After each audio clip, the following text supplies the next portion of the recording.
frères et sœurs. Que Dieu vous bénisse.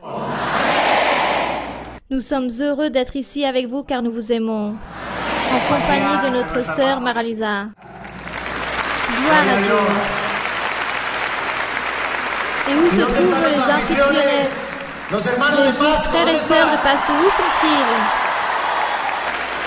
Comme dit notre frère André, où se trouvent les enfants de Dieu? Où sont ceux qui veulent suivre l'agneau? Où se trouve la Jérusalem du ciel? Où est la nation de Dieu? Gloire au Seigneur. C'est merveilleux. Vous pouvez vous asseoir, mes frères et sœurs. Nous allons chanter des cantiques merveilleux. Il y a l'hymne aussi, l'hymne 122, la parole aujourd'hui semée, et l'évangile et la doctrine. Lorsqu'elle arrive au cœur, définitivement, elle nous transforme. Elle nous attrape, elle nous séduit, et nous commençons à avoir une nouvelle vie, un changement de vie. Et pour plaire à qui? Pour nous soumettre à qui? Et pour donner des fruits à qui? À travers l'obéissance. Amen, mes frères et sœurs? Ça, c'est le livre que Dieu a dans notre cœur. Sa parole qui sème nos cœurs.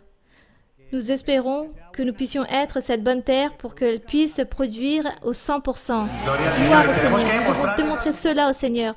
Non juste dire Amen, mais parfois, des ordres de Dieu viennent à notre vie et nous devons y obéir. Celles qui nous conviennent, on y obéit, mais celles qui ne nous conviennent pas, nous désobéissons. Mais il s'avère que Dieu nous donne toujours tous les bénéfices et parfois nous obéissons pas, selon notre convenance. Alors vous pensez que cela est bon? Non, cela n'est pas bon. Nous devons obéir une partie? Non. Combien? Nous devons obéir en tout, c'est cela. Donc nous allons le chanter, le 122.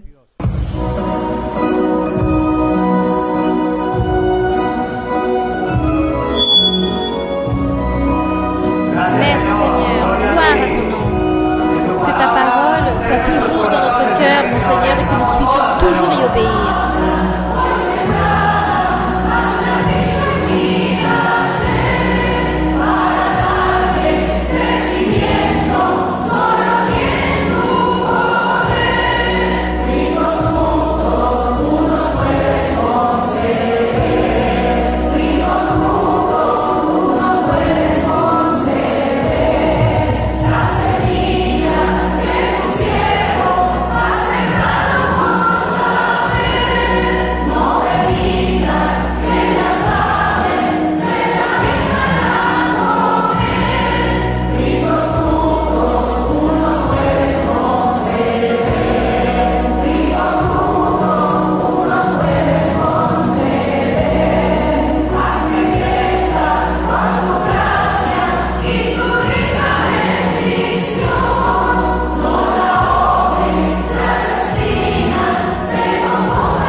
Béni soit notre Dieu. C'est merveilleux de pouvoir chanter notre Dieu et accompagné de notre voix, de notre sœur Mara-Lisa. Cela ne vous paraît pas si merveilleux? Je pense que nous allons nous mettre debout, nous allons continuer à louer Dieu. Mais aussi, comment louons-nous Dieu, mon frère Carlos Alberto? Avec le cœur et ensuite avec la bouche. Car de l'abondance du cœur parle quoi?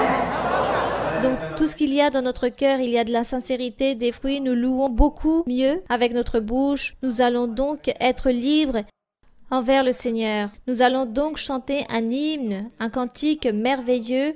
Et je pense que c'est le plus approprié, car ici, avec le frère André, nous avons vu que c'était ce cantique 158. Nous sommes un seul en Christ. Gloire au Seigneur. Nous sommes tous unis et non divisés. Béni soit le nom du Seigneur. Le 158. Nous allons donc chanter ce cantique 158. Et s'il y a quelque chose qui est fort dans l'Église, c'est toi, mon Dieu.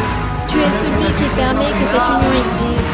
Que tous nous puissions t'applaudir, qu'on puisse te chanter. De cette façon, tu descends, tu bénis, tu libères, tu guéris, mon Dieu. Prépare nos pensées et nos cœurs, car nous sommes un seul. Nous sommes un seul en commun.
Que les louanges soient pour notre Seigneur. Gloire à Dieu. Un grand applaudissement pour notre Seigneur. C'est merveilleux.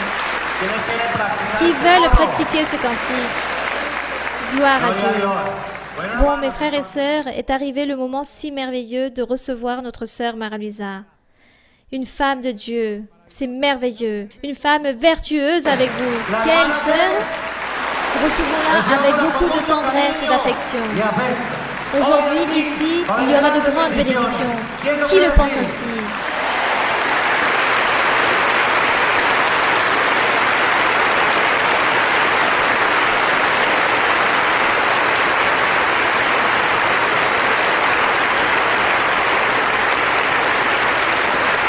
Bonsoir, mes très chers frères et mes très chères sœurs, ici de Pasto, et de ceux qui viennent de l'Équateur et de d'autres différents lieux de ce pays, et ainsi que de l'étranger. Bonsoir à vous tous. Que Dieu vous bénisse. Que le Seigneur,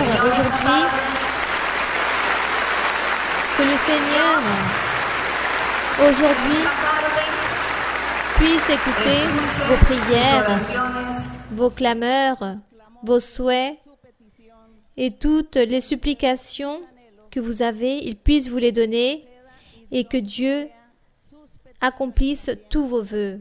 Que Dieu nous bénisse énormément aujourd'hui. Que le Saint-Esprit puisse descendre dans chacun d'entre vous et qu'il vous donne encore plus d'amour envers toutes les choses de notre Dieu. Notre Dieu est notre Créateur, notre Maître, notre Gouverneur. Dieu gouverne l'humanité.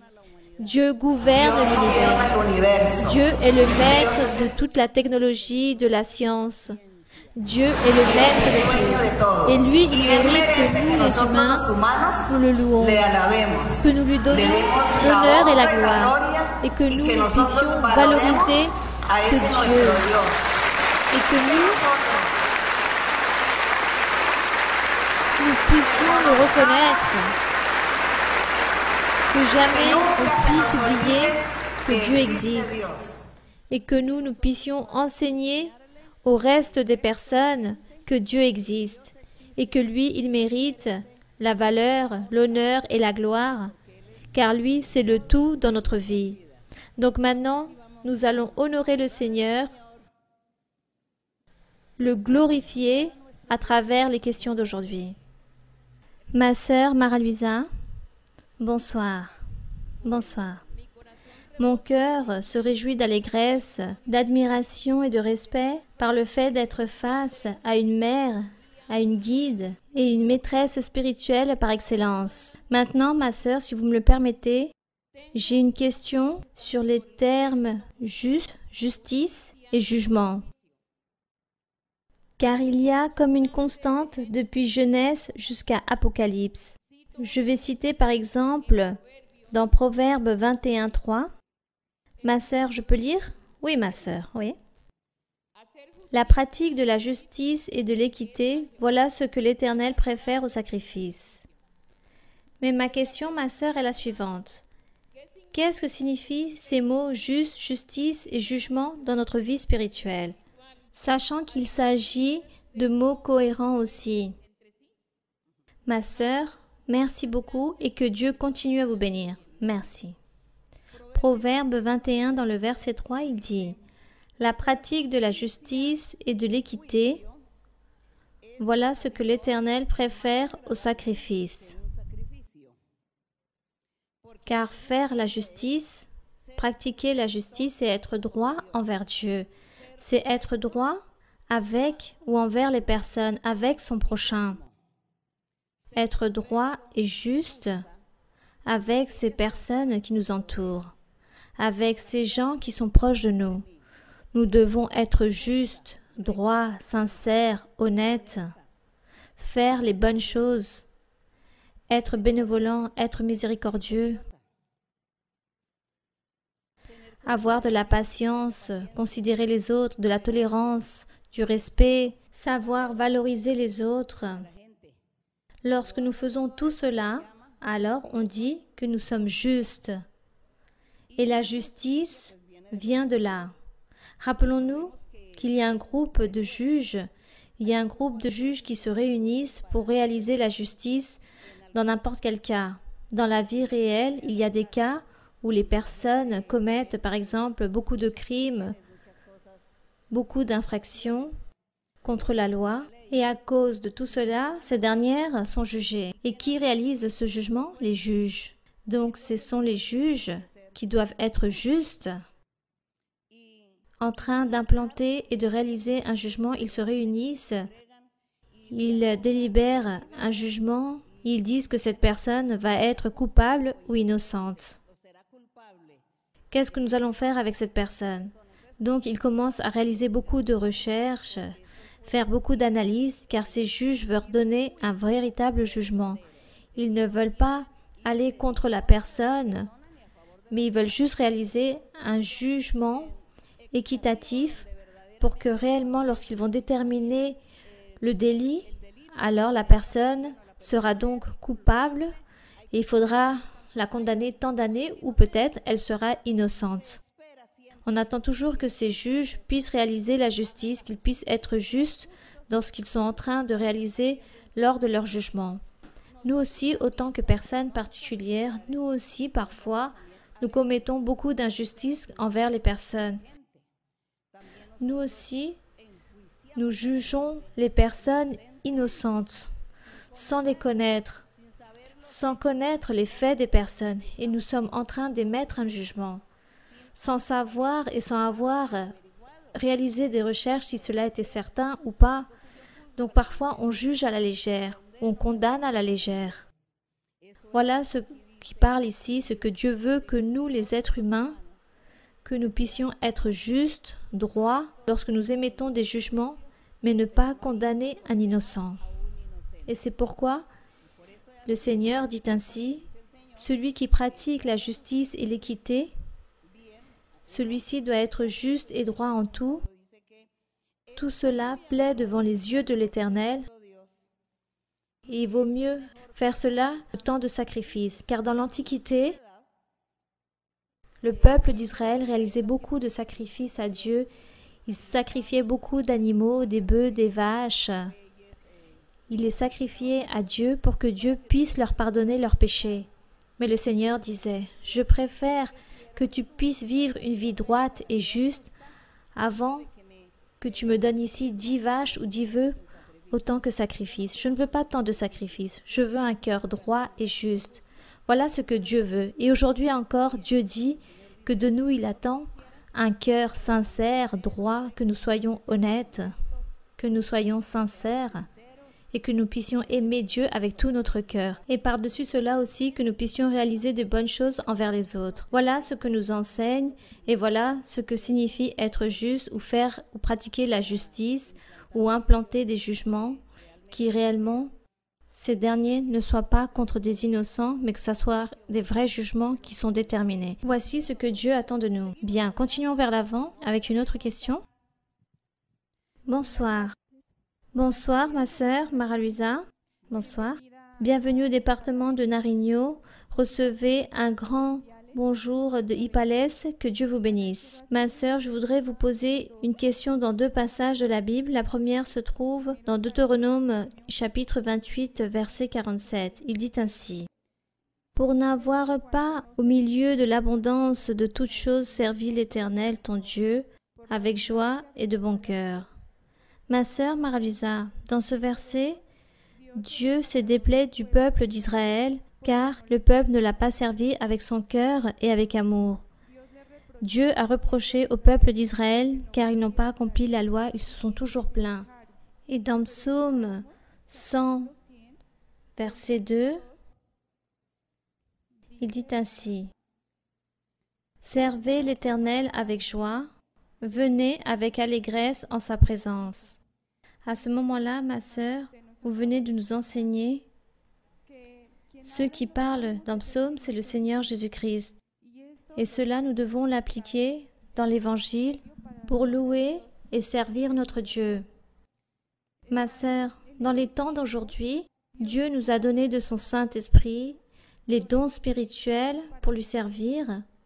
Tout cela nous permet d'avoir cette foi, la conviction, de la sûreté et de la confiance en Dieu.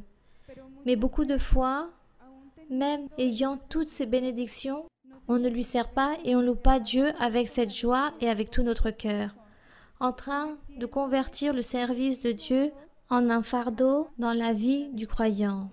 Ma sœur, ma question est, quelles conséquences amènent ces faits dans notre vie spirituelle? Merci beaucoup, ma sœur. Le fait que cela se convertisse en une charge, un fardeau dans notre vie, servir Dieu, louer Dieu, chercher Dieu, car c'est ce que la sœur dit, que nous, au lieu de remercier Dieu, de louer le Seigneur en tout, nous le voyons comme une tribulation. Sûrement, j'ai déjà entendu dire des personnes qui disent que c'est très difficile de suivre le chemin de Dieu. J'ai entendu beaucoup de personnes qui disent cela. C'est difficile de suivre le chemin de Dieu. C'est très difficile. Et ces personnes disent, non, je m'en vais, je n'arrive pas à suivre, c'est très difficile. Mais pourquoi c'est difficile? Parce que la personne ne s'est pas convertie à Dieu. La personne n'a pas compris le plan de Dieu. Elle n'a pas disposé son cœur envers Dieu. Et c'est pourquoi, pour elle, tout cela est un fardeau. C'est difficile de suivre et plaire à Dieu et de louer Dieu. Nous, afin que tout puisse être facile comme le Seigneur Jésus-Christ le disait, le Seigneur disait « Mon joug est doux et mon fardeau léger. » Voici ce que disait le Seigneur. Il disait que c'était très facile de suivre le chemin du Seigneur Jésus. Et cela est vrai, mes frères et sœurs. Lorsque nous aimons Dieu, tout est très simple, car Dieu même se charge de nous aider à changer et nous aider à obéir et à accomplir ses commandements. Dieu nous aide. Sans l'aide du Seigneur, nous ne pouvons rien faire. Autant qu'humains, nous ne pouvons pas plaire à Dieu. Mais l'important, c'est que vous puissiez vous convertir à Dieu, que vous puissiez aimer Dieu, que vous puissiez vous disposer pour Dieu. Si vous ne faites pas cela, alors oui, cela va être un fardeau, ça va être une tribulation dans la voie du Seigneur, car vous allez vous convertir en un désobéissant, et Dieu alors commence à châtier et à poser votre main sur vous, à vous châtier, à vous enlever les bénédictions, et Dieu ne va pas se manifester, il ne va pas accomplir vos promesses, il ne va pas écouter vos prières, car vous êtes éloignés, car votre cœur n'est pas disposé pour lui, car vous n'aimez pas suffisamment Dieu. Et tout cela va être un fardeau, une tribulation en suivant le chemin du Seigneur. Mais si nous aimons et si nous sommes sincères et nous valorisons le Seigneur, et nous disposons pour lui et nous disons « Seigneur, je veux te plaire », lui, il va nous aider. Et dans ce cas-là, va s'accomplir ce que le Seigneur a dit, que son joug sera doux et son fardeau léger, et que le chemin du Seigneur va être très facile à suivre. Le chemin du Seigneur est très simple. Dans le chemin du Seigneur, nous sommes heureux. Jamais le chemin du Seigneur m'a été difficile. Au contraire, j'ai toujours été heureuse et j'ai toujours profité dans le monde. J'ai toujours profité de beaucoup de choses que Dieu m'a permis de profiter et j'étais très heureuse dans ce chemin du Seigneur. Et jamais je me plaindrai de tout cela. C'est merveilleux de suivre Dieu, de suivre son chemin et d'avoir la main de Dieu avec nous, sa grande bénédiction. Donc je vous invite que vous puissiez vous disposer, que vous puissiez aimer Dieu, avant tout Dieu et ensuite vous. C'est cela. Tout d'abord Dieu et ensuite vous. Et de cette façon, tout sera facile. Continuons avec notre question.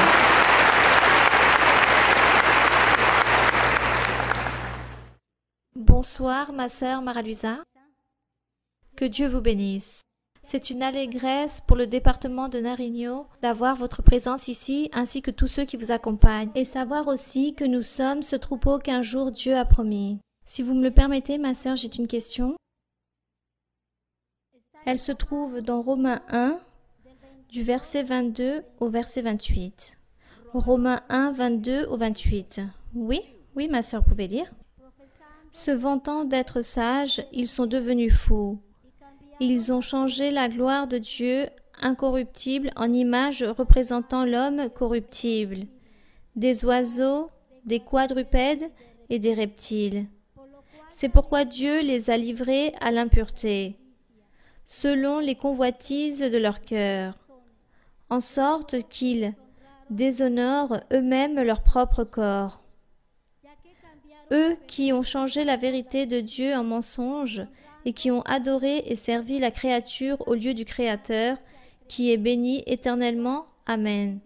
C'est pourquoi Dieu les a livrés à des passions infâmes, car leurs femmes ont changé l'usage naturel en celui qui est contre nature. Et de même, les hommes, abandonnant l'usage naturel de la femme, se sont enflammés dans leurs désirs les uns pour les autres, commettant, homme avec homme, des choses infâmes, et recevant en eux-mêmes le salaire que méritait leur égarement. Comme ils ne se sont pas souciés de connaître Dieu, Dieu les a livrés à leur sens réprouvé pour remettre des choses indignes. Ma sœur Marluisa, ma question est, nous savons qu'aujourd'hui le monde est gouverné par l'ennemi. Et par ce phénomène, les hommes veulent devenir des femmes et les femmes transformées en hommes. Et ces personnes n'acceptent pas comment Dieu les a créées. Nous, comment pouvons-nous élever les enfants, les jeunes et même les adultes en leur disant que ces pensées déplaisent à Dieu, sachant en plus que ce sont les gouvernements qui sont en train d'établir de nouvelles normes afin que ces conduites, nous pouvons les voir de façon normale. Merci beaucoup, ma sœur Maraluisa, et que Dieu vous bénisse. Pauvre petite Église du Seigneur, quel dommage pour les croyants en Jésus-Christ, les fils de Dieu appelés Église du Seigneur Jésus-Christ, car dans le monde, ils sont en train d'habiter au milieu de Gomorrhe et de Sodome. Car ainsi dit le Seigneur, que dans le futur viendra de nouveau comme Sodome et Gomorrhe, deux villes que Dieu a détruites car la méchanceté était si grande. Et le Seigneur dit que cela va arriver aussi. Et voilà ce que nous sommes en train de vivre, comme dit notre sœur. Elle dit que même les gouvernements approuvent toutes ces choses. L'Église du Seigneur, la sœur dit, comment pouvons-nous faire autant que croyants, connaisseurs de la doctrine, de la vérité? Que pouvons-nous faire? Que ferons-nous?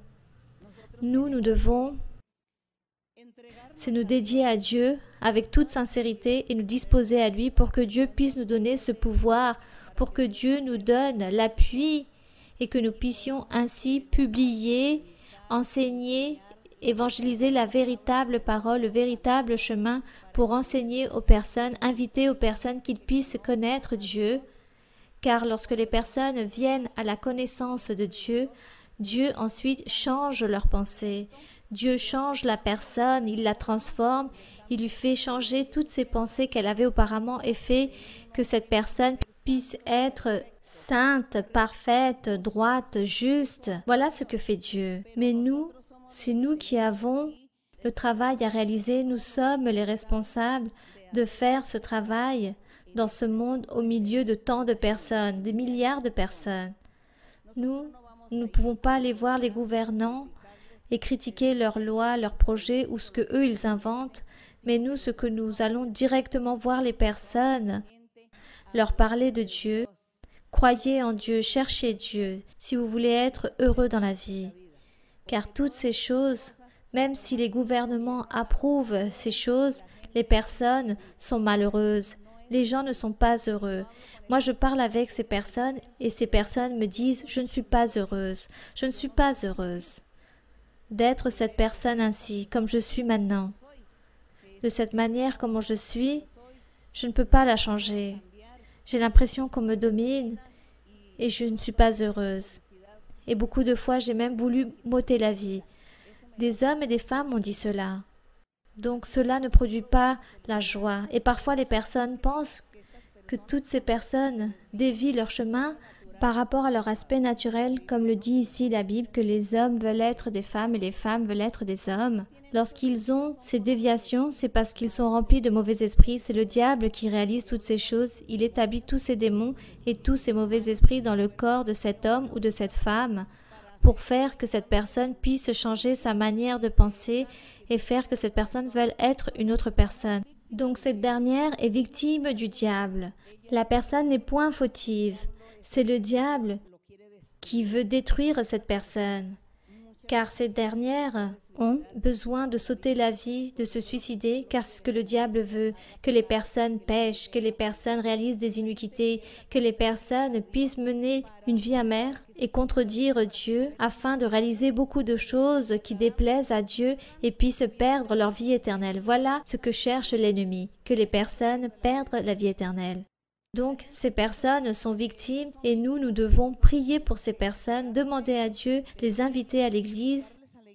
Allez à l'église, cherchez Dieu, soyez confiants en Dieu, croyez en Dieu et Dieu réalisera un miracle dans votre vie.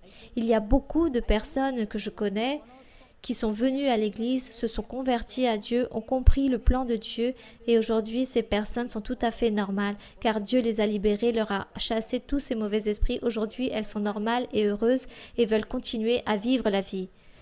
Donc pour Dieu rien n'est impossible. Cependant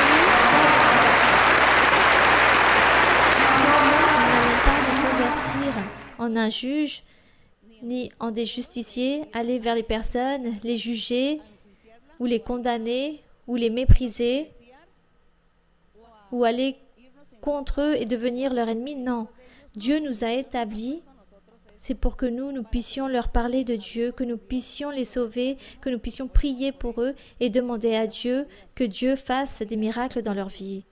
Car bien il est écrit ici que dans l'Antiquité, les hommes et les femmes se sont laissés mener par toutes les idées que le diable leur avait enseignées et se sont laissés mener par lui et aller contre Dieu et réaliser beaucoup de péchés que Dieu s'est irrité et c'est pourquoi il dit que Dieu les a abandonnés et c'est pourquoi Dieu les a livrés à leur sens réprouvé pour commettre des choses indignes. Car les personnes sont devenues rebelles, obstinés, incrédules, ne cherchaient plus Dieu. Aujourd'hui, nous voyons la même chose. Il y a beaucoup de personnes, il y a beaucoup de lieux où les personnes, peu leur importe de chercher de Dieu, peu leur importe de reconnaître que Dieu existe.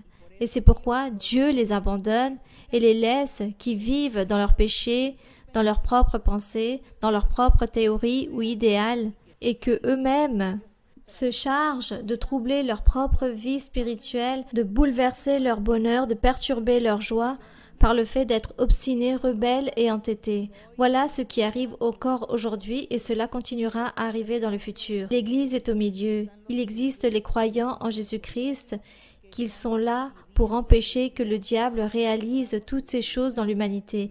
Les enfants de Dieu doivent travailler et lutter pour sauver ces âmes, pour leur enseigner et faire que le diable ne vienne pas émettre toutes ces méchancetés dans le monde, afin que Dieu ne s'irrite point et puisse détruire l'humanité à un moment donné. Donc ici, le Seigneur a établi l'Église pour cela, pour sauver les personnes, pour sauver ces âmes. Il ne nous a pas établis pour juger ni critiquer, ni devenir leur ennemi, mais pour aimer, leur parler de Dieu et prier pour eux. Donc chacun d'entre nous, nous allons demander au Seigneur qu'il puisse nous donner du pouvoir, qu'il puisse nous donner ces dons spirituels, qu'il nous donne ce discernement, qu'il puisse nous donner cet appui pour pouvoir prier, parler aux personnes, leur enseigner, les guider et que Dieu nous appuie et que nous puissions avoir cette réussite dans le travail que nous allons réaliser en évangélisant. Voilà ce que nous devons faire et voilà ce que Dieu attend de nous et que nous puissions faire.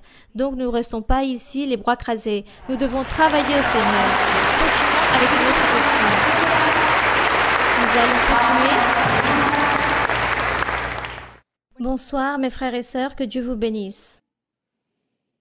Ma sœur Maralusa, pour moi c'est un honneur d'être ici, devant vous tous, et pouvoir vous poser ces questions. La première question que j'ai se réfère à la thématique de la jeunesse. J'ai voulu prendre des versets de la Bible pour pouvoir vous poser cette question. Le premier verset se trouve dans le premier livre de Corinthiens, chapitre 10, verset 23. Premier livre de Corinthiens 10, 23, oui? Oui, ma sœur. Premier livre de Corinthiens 10, 23, donc les frères et sœurs, cherchez très rapidement afin que tous nous puissions participer de cette lecture. Oui, ma sœur, oui, vous pouvez lire. Verset 23, il dit ainsi. Tout est permis, mais tout n'est pas utile. Tout est permis, mais tout n'édifie pas. Maintenant, le second verset biblique, je l'ai prise de manière littéraire, car je sais que ce verset comprend un sens symbolique ou spirituel par rapport à l'ancien peuple d'Israël. Ce verset se trouve dans Jérémie, chapitre 31, verset 19. Jérémie 31, 19. Vous pouvez lire, ma sœur. Il dit ainsi. Après m'être détourné, j'éprouve du repentir, et après avoir reconnu mes fautes, je frappe sur ma cuisse. Je suis honteux et confus, car je porte l'opprobre de ma jeunesse. Un jour, le Seigneur m'a dit qu'il fallait que je fasse des parallèles de ce que je lisais dans la Bible avec ce qui arrive dans la réalité. Je souhaiterais donc, ma sœur, que vous puissiez approfondir ces aspects que nous vivons dans la jeunesse. Et comme dans les versets antérieurs, ils ont ces caractéristiques vis-à-vis de la jeunesse, puis-je dire aussi que dans certaines occasions, les jeunes, le fait de suivre des modes, des tendances, et le fait aussi de partager avec tout type de personnes, que ce soit dans les études, dans le travail ou dans l'entourage où nous nous trouvons, par la technologie aussi qui évolue dans l'humanité, même malgré ce que nous enseignait l'apôtre Paul, que tout n'est pas licite ou permis et on peut commettre des fautes. Donc ma sœur, quels conseils nous devons prendre en compte afin que ces actes ne soient pas mis à l'extrême, mais plutôt modérés, afin que les personnes du monde ou externes ne voient pas de notre apparence un mauvais témoignage. Car pour X ou Y raison que nous soyons dans l'Église, les personnes peuvent nous signaler du doigt en disant que nous avons un mauvais comportement ou nous ne devons pas avoir de certaines amitiés, car tous mal interprètent les choses. Et quels pas nous pouvons réaliser, comme nous avons lu ici dans Jérémie, afin de ne pas nous sentir honteux et confus, et surtout ne pas porter l'opprobre de notre jeunesse, mais plutôt être ferme dans le chemin du Seigneur. Et ce que lui, il dispose pour nous. Merci ma sœur. Ma sœur, vous parlez de la jeunesse, d'ici de l'Église ou de toute la jeunesse en général? Je parle de la jeunesse d'ici qui vit dans l'Église. Bien, de l'Église. Oui, car ce sont deux choses très différentes. Nous n'allons pas critiquer ou enseigner aux jeunes là-bas qui se trouvent dans le monde. Il faudrait tout d'abord enseigner à leurs parents, n'est-ce pas? Les jeunes dans l'Église, les jeunes dans l'Église. Dans l'Église, il existe un phénomène. Lorsque les personnes arrivent à l'Église, elles viennent ou viennent parfois déjà avec leurs enfants adolescents. Peut-être un couple, un père et une mère vont venir et leurs enfants sont adolescents.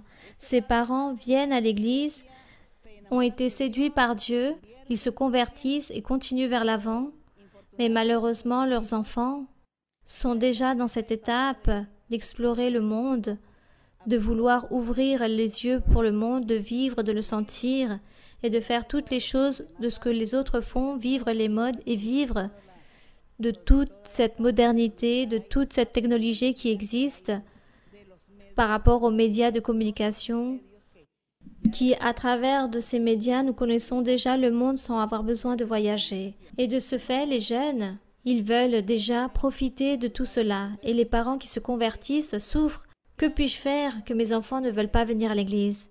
Ils doivent lutter, prier Dieu et demander à Dieu pour eux. Et commencer à les évangéliser dans leur foyer, leur parler.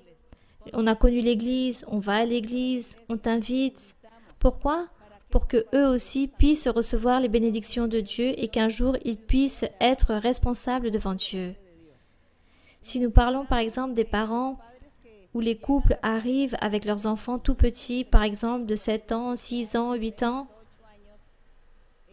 là encore, on peut les élever, les enfants, on peut leur enseigner qu'ils croient en Dieu, qu'ils soient confiants en Dieu. C'est pourquoi on a dit que dans les églises, les enfants aussi, faut leur donner la prophétie, pour qu'eux aussi puissent commencer à connaître la volonté de Dieu, pour que Dieu puisse leur réaliser des promesses. Un enfant va comprendre et il va être séduit aussi par Dieu. Lorsqu'il deviendra adolescent ou adulte, il ne va pas s'éloigner du chemin de Dieu. Certains s'éloigneront, mais généralement, ils continuent le chemin de Dieu et continuent à vivre sous cette crainte du Seigneur. Et quoi dire de ceux qui se marient dans l'Église, où les couples viennent à l'Église, où les enfants naissent à l'intérieur de l'Église? Ces enfants, ils vont recevoir l'exemple de leurs parents. C'est les parents qui doivent donner ce bon témoignage. Si ces parents ne se convertissent pas à Dieu, s'ils ne se disposent pas pour Dieu, ils vont obtenir des enfants rebelles, obstinés, capricieux. Lorsqu'ils vont arriver à l'âge adolescent, ils seront très désobéissants et ne pas vouloir se soumettre.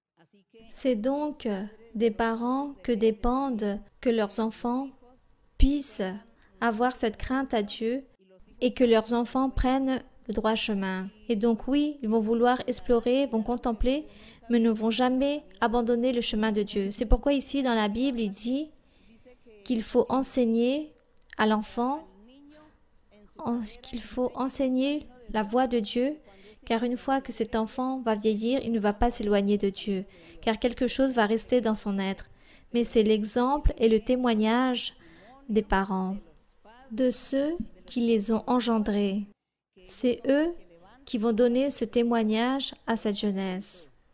Parfois viennent les jeunes à l'église, parfois il y a des jeunes qui viennent, des adolescents aussi qui viennent à l'église, et j'ai vu qu'ils viennent à cet âge à l'église, cela leur plaît, ils continuent, ou peut-être ceux qui ont grandi ici ou qui sont arrivés à partir de 8 ans, deviennent adolescents, ils sont à l'intérieur de l'église, mais eux aussi ils sont en train de regarder un peu ce qui existe dans le monde, ce que le monde peut leur offrir.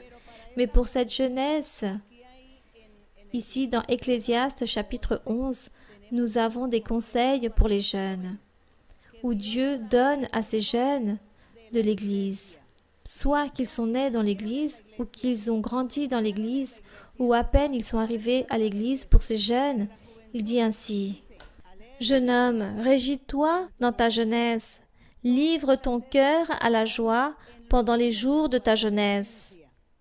Marche dans les voies de ton cœur et selon les regards de tes yeux. » C'est-à-dire, regarde ce que le monde peut t'offrir, n'est-ce pas?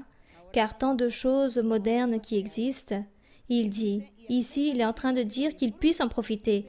Marche dans les voies de ton cœur et selon le regard de tes yeux, mais sache quelque chose, que pour tout cela que tu fasses dans la vie, Dieu t'appellera en jugement.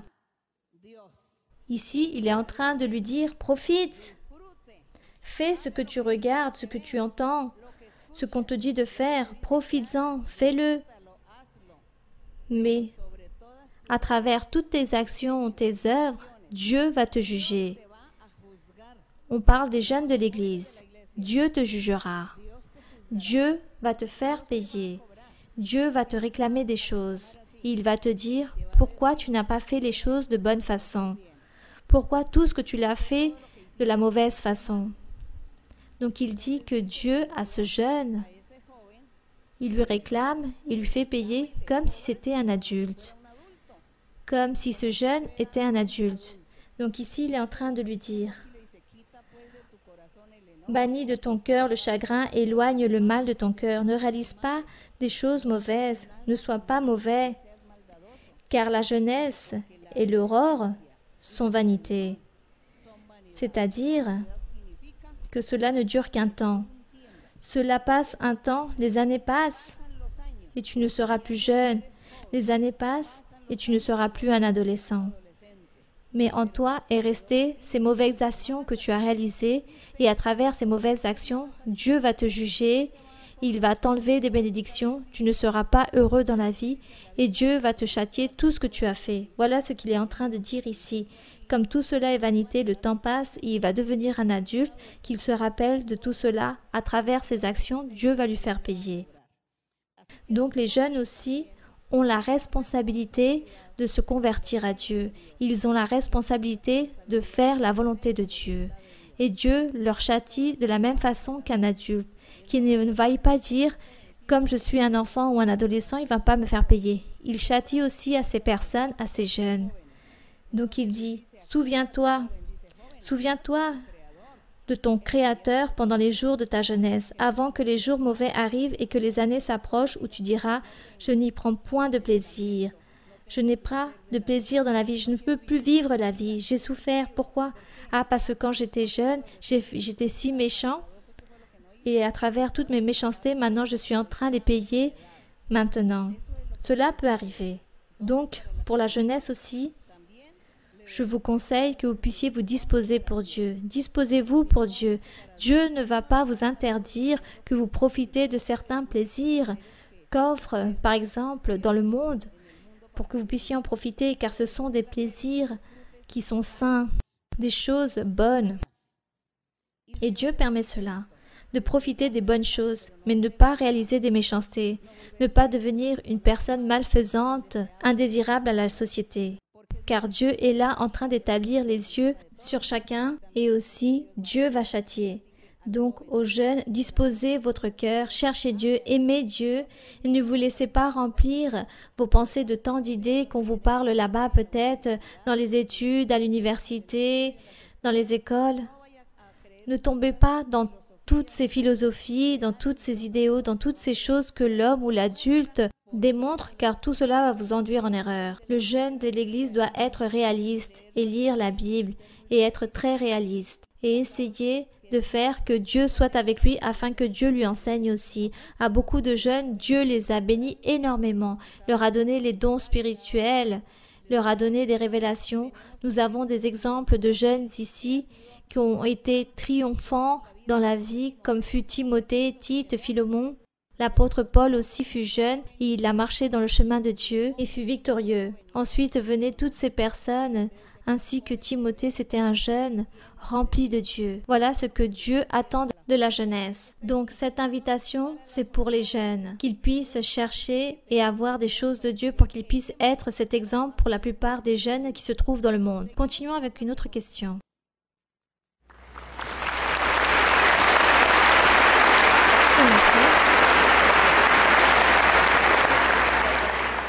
Oui, bonsoir ma sœur, que Dieu vous bénisse. Mes frères et sœurs, bonsoir, que Dieu vous bénisse.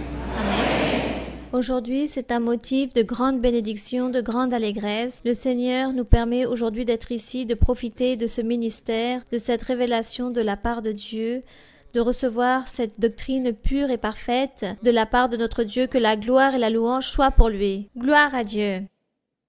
Mes frères, c'est une promesse accomplie, ma sœur, promesse accomplie du Seigneur que j'allais être face à son ministère, que j'allais vous poser une question. Ma sœur, je vais citer 2 versets de la Bible pour poser ma question. Nous allons donc dans Matthieu, chapitre 4, au verset 1. Oui, donc Matthieu 4, verset 1. Oui, mon frère. La parole de Dieu dit ainsi. Alors Jésus fut emmené par l'Esprit dans le désert pour être tenté par le diable. Et lisons donc maintenant dans Apocalypse, dans le chapitre 17, dans le verset 3. Apocalypse 17, verset 3, oui. Oui, ma sœur. Il fait référence à la manifestation similaire que nous venons de lire. Il dit ainsi, en parlant de l'apôtre Jean, « Il me transporta en esprit dans un désert. » Je voudrais vous poser la question, ma sœur, si ces 2 formes, si ces 2 expériences qu'ils ont vécues, que ce soit le Seigneur Jésus-Christ ou l'apôtre Jean, c'est la même chose. Car dans l'un, il dit qu'il a été emmené par l'Esprit et l'autre transporté par l'Esprit. Donc oui, dans Matthieu 4, verset 1, il dit ainsi, « Alors Jésus fut emmené par l'Esprit dans le désert pour être tenté par le diable. » Cette expérience qu'il a vécue, c'était comme une vision. Il eut comme une vision. Il eut une vision dans laquelle il fut transporté au désert. Comme beaucoup de frères et sœurs ont eu des visions et disent « Moi, je fus transporté là-bas vers le ciel, je fus là-bas emmené dans un autre lieu, Dieu m'a montré le ciel, Dieu m'a montré l'enfer, je fus transféré. » Et on parle qu'il a été emmené par l'Esprit. Lorsque la personne termine de raconter cette expérience, il s'avère que cette personne était que dans son lit en train de dormir et elle se rend compte qu'elle a eu un rêve et elle a eu l'impression que c'était une réalité, qu'elle était là-bas dans ce monde, dans l'enfer, dans le ciel. Voilà ce qu'on dit, qu'elle fut emmenée par l'Esprit. Le Seigneur Jésus a senti cette vision, il fut emmené là-bas, il eut cette expérience là-bas avec le diable. Et ensuite, lorsque l'expérience fut terminée et qu'il revient à la réalité, il était dans un autre endroit, dans le même lieu où il fut transporté lors de sa vision. Cela est arrivé aussi à Jean ici dans Apocalypse. Jean dans Apocalypse, lorsqu'il dit dans le chapitre 17, verset 3, « Il me transporta en esprit dans un désert », c'est la même chose. Emmené en esprit ou transporté en esprit, où l'Esprit m'a emmené ou m'a transporté ou m'a transféré, c'est la même chose. C'est-à-dire qu'il eut une vision, il eut donc une vision, et lorsqu'il dit qu'il vit une femme assise sur une bête écarlate. Une fois qu'il termine cette vision, apparaît dans le même lieu où il était avant. Débuter cette vision. Une fois aussi, une sœur a vécu une expérience. Elle se trouvait dans sa chambre, en train de dormir, et soudain elle a senti la présence du Seigneur. Elle a vu le Seigneur Jésus à ses côtés, et ce qu'elle a fait, c'est se lever, et elle s'est mise à genoux et a prié le Seigneur. Lorsqu'elle était en train de prier le Seigneur, elle dit qu'elle a été transportée et emmenée dans les nuées. Elle a apparu dans les nuées. Elle était là-bas dans les nuages, et un ange lui est apparu, lui parle et lui enseigne beaucoup de choses qu'elle devait faire. Et elle avait l'impression d'être dans les nuages et elle sentait le froid des nuages. Elle sentait le froid de toutes ces nuées. Et lorsqu'une fois cet ange lui a donné certaines indications de ce qu'elle devait faire dans sa vie spirituelle, une fois que c'est terminé cette vision, elle revient à la réalité. Et lorsqu'elle revient à la réalité, elle ouvre ses yeux, elle était dans son lit, à côté de son lit, agenouillée. Et qu'est-ce qui lui est arrivé? Elle fut emmenée en esprit dans les nuages. Et là-bas, Dieu lui a donné la révélation. Voilà ce que cela signifie. Lorsque vous vivez ces visions, car je sais que beaucoup ont expérimenté cela, Ils se retrouvent dans d'autres lieux où Dieu les emporte en esprit. Voilà, c'est cela. Car si cela était de la chair, ça veut dire que la personne endormie a commencé à marcher comme les somnambules et que cette personne aurait pu se retrouver là-bas au bord de la Seine. Non, Dieu ne fait pas cela. Mais en esprit, Dieu donne beaucoup d'expériences aux personnes. Bon, voilà ce que nous apprenons et ce sont les expériences que certains ont vécues. Nous allons donc nous mettre debout, mes frères et sœurs, car le temps est passé. Nous allons chanter un cantique au Seigneur. Chantons au Seigneur un cantique. Quel cantique est prêt?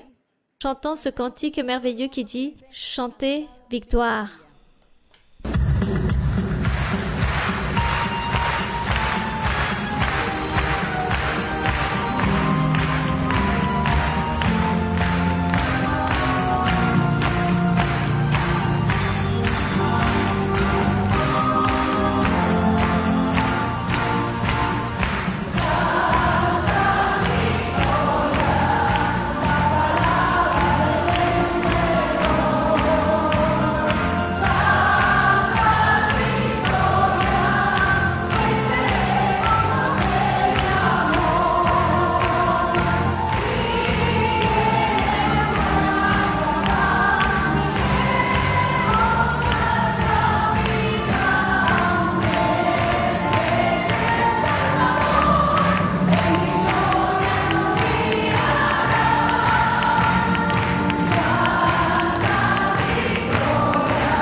Béni soit le Seigneur. Gloire à notre Dieu. Nous donnons la gloire au Seigneur. Que la gloire soit pour notre Dieu. Nous allons donc prier notre Dieu en train de demander au Seigneur les miracles et les signes, les prodiges que lui nous a promis qu'il allait donner après chaque étude biblique. Le Seigneur a promis que lui, il donnera des libérations, des guérisons, des miracles, qu'il allait bénir les personnes, qu'il va leur donner leurs supplications, les souhaits qu'ils ont dans leur cœur. C'est des promesses que Dieu a réalisées, qu'à travers cette prière, Dieu va bénir à travers cette prière une fois l'étude biblique terminée. Et le Seigneur a accompli toutes ces promesses merveilleuses. Donc aujourd'hui, nous allons remercier le Seigneur, nous allons le louer et aussi rappeler au Seigneur tous nos besoins. Nous allons donc prier. Père Saint, béni soit notre Dieu Tout-Puissant. Nous te remercions, Seigneur, pour cette journée, car nous avons été ici, dans Pasto, Nariño, Colombie. Nous allons méditer en ta parole.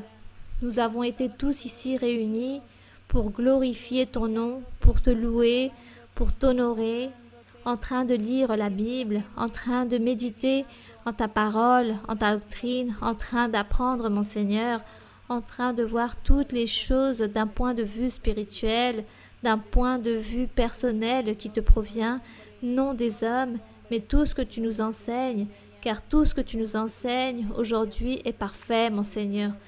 Toutes tes œuvres sont parfaites. Et c'est pourquoi, Seigneur, aujourd'hui, nous voulons nous soumettre à ta volonté, nous soumettre à ta parole sainte, nous soumettre, Seigneur, à faire ta volonté et à te plaire en tout, mon Seigneur. Car toi, Seigneur, tu es le parfait, tu es celui qui peut nous faire que nous puissions vivre cette vie parfaite dans ce monde, cette vie sainte, juste, cette vie remplie de valeurs, de vertus, de qualités, mon Seigneur. Car toi, tu nous enseignes, car toi, et appartient ton pouvoir, tu nous appuies. Et c'est à cela que nous nous basons, que nous puissions te suivre, être ces serviteurs, des hommes et des femmes puissants, forts, guidés par ta parole, par ton pouvoir, par ton Saint-Esprit. Merci Seigneur, car nous t'avons. Merci Seigneur pour ce grand privilège de t'avoir retrouvé. Merci Seigneur pour être ici devant ta présence. Merci Seigneur, car nous sommes sous ton regard, sous ta vigilance, mon Seigneur. Merci mon Dieu éternel. Merci pour toutes ces joies, pour ces bonheurs, pour toutes ces allégresses que tu nous donnes chaque jour. Je te demande, mon Père, en ce moment, au nom de ton Fils aimé, notre Seigneur Jésus-Christ de Nazareth, que tu puisses tendre ta main toute-puissante et que tu puisses établir cette main toute-puissante dans chaque personne, dans chaque homme, chaque femme, chaque enfant, que eux ils puissent recevoir ta bénédiction, qu'ils puissent recevoir ta libération, que tu puisses libérer et réprimander tout mauvais esprit, toute maladie, toute chose mauvaise, toute sorcellerie, tout envoûtement, toute malédiction du diable puisse être chassée, enlevée, car toi, tu es en train d'imposer les mains dans chaque homme, chaque femme qui ont besoin de toi et qui espèrent en toi, qui sont confiants en toi, mon Seigneur. Que tu sois, Seigneur, en train de les bénir, que tu sois en train d'enlever toute maladie physique, que tu puisses guérir toutes ces maladies incurables et que toutes ces maladies psychiques, que tu puisses les enlever, enlever toutes ces maladies comme le cancer, enlever toutes ces maladies du sang, des os, des articulations, toutes maladies de la peau, toutes ces nausées que les personnes ont, que tu puisses réprimander tous ces mauvais esprits qui ne laissent pas réfléchir et faire que les personnes puissent agir de manière sensée, Seigneur, que ta main toute puissante soit en train de bénir, en train de réaliser des miracles, des prodiges, en train de prospérer. Donne-leur du progrès spirituel à ces hommes, à ces femmes, à toutes ces personnes qui viennent de la campagne, qui viennent de très loin, qui ont besoin de toi, Seigneur, que tu sois en train de bénir leur terre, en train de bénir tout leur travail, toute leur récolte, en train de leur donner des fruits, en train de bénir le travail de leurs mains, tout ce qu'ils réalisent, bénis-les, bénis leur foyer, bénis les couples, les familles, les enfants, donne-leur la santé, donne la santé aux enfants, la joie, la paix, aux enfants qui n'ont pas pu venir aujourd'hui. Seigneur, que tu puisses les bénir, chacun d'entre eux, que tu puisses leur donner cette libération, que tu puisses leur donner en abondance, mon Père, que tu puisses faire que les hommes puissent être responsables ainsi que les femmes, que tous puissent se soumettre à ta volonté, à ta doctrine.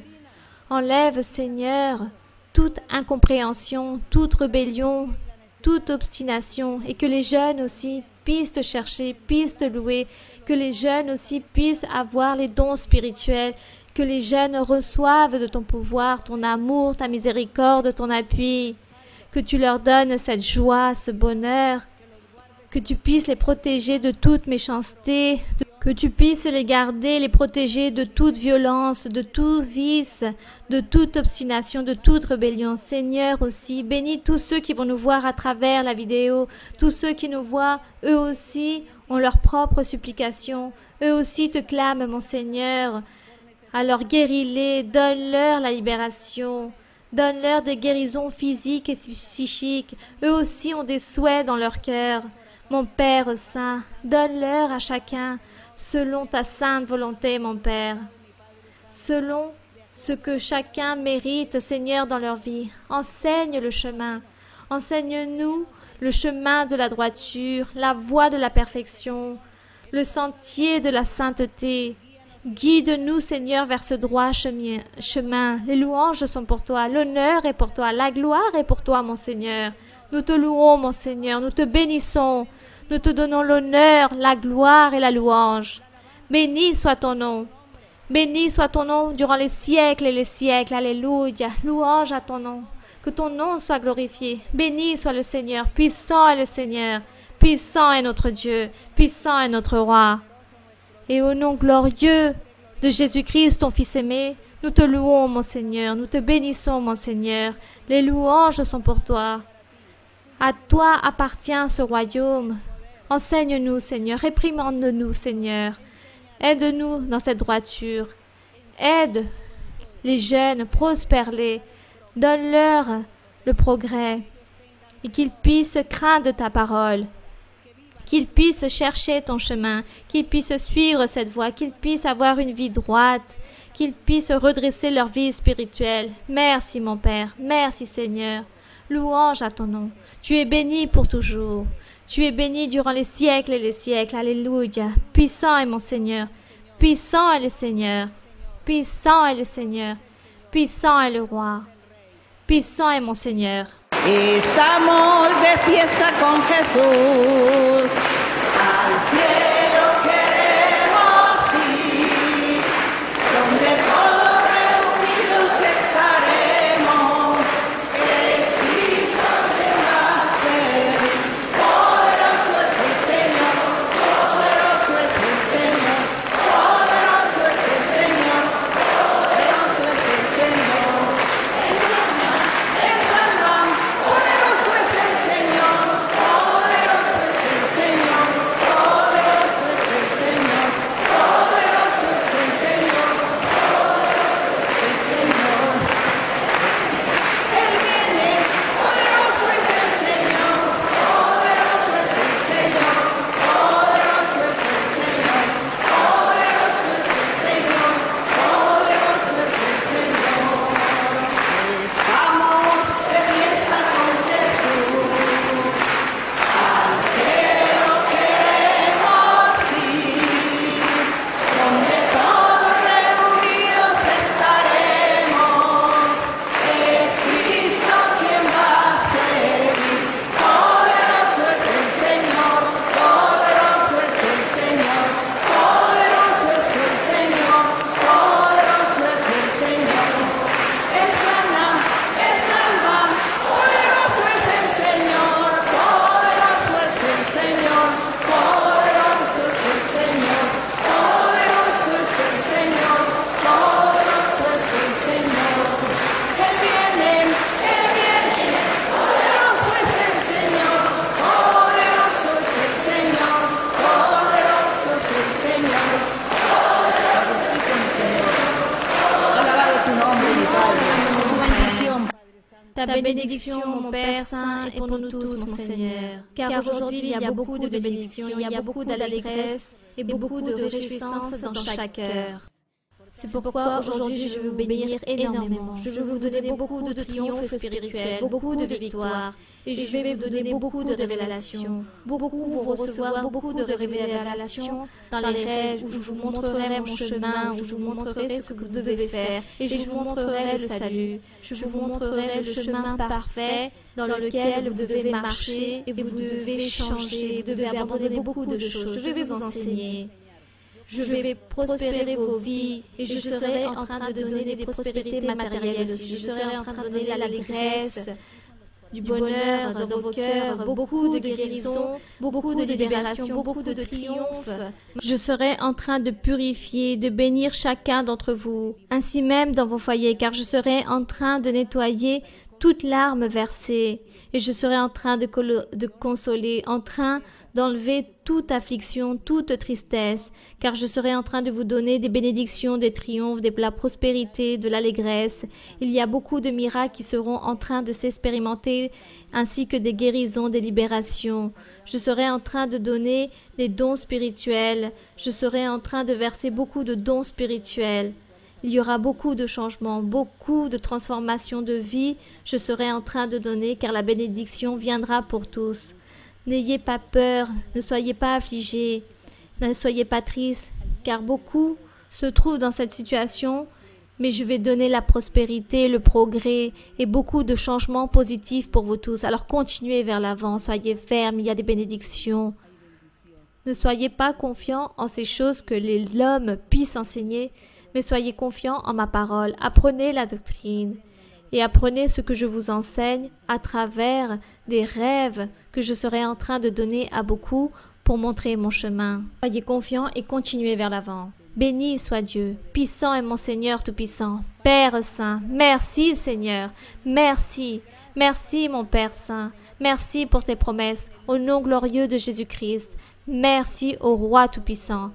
Toma por favor mi mano, Señor, contigo quiero ir, con sangre aquí pagaste por mí, te quiero hoy servir, anhelo poder lo malo vencer y en santidad vivir.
au Seigneur. Merci, Père Saint. Merci, mon Père. Au nom de ton Fils aimé, notre Seigneur Jésus-Christ, on remercie notre Dieu. Le Seigneur a dit qu'aujourd'hui, il avait réalisé beaucoup de miracles et de prodiges. Et vous pourrez témoigner et vous allez vous rendre compte de ce que Dieu vous a donné aujourd'hui. Merci beaucoup. Merci beaucoup, mes très chers frères et très chères sœurs. Merci. Et j'espère que Dieu puisse permettre que je puisse venir, non dans 10 ans, mais bien avant, et pouvoir être avec vous. Que Dieu vous bénisse, que le Seigneur soit avec vous. Merci. Je vous aime en le Seigneur. Je vous aime.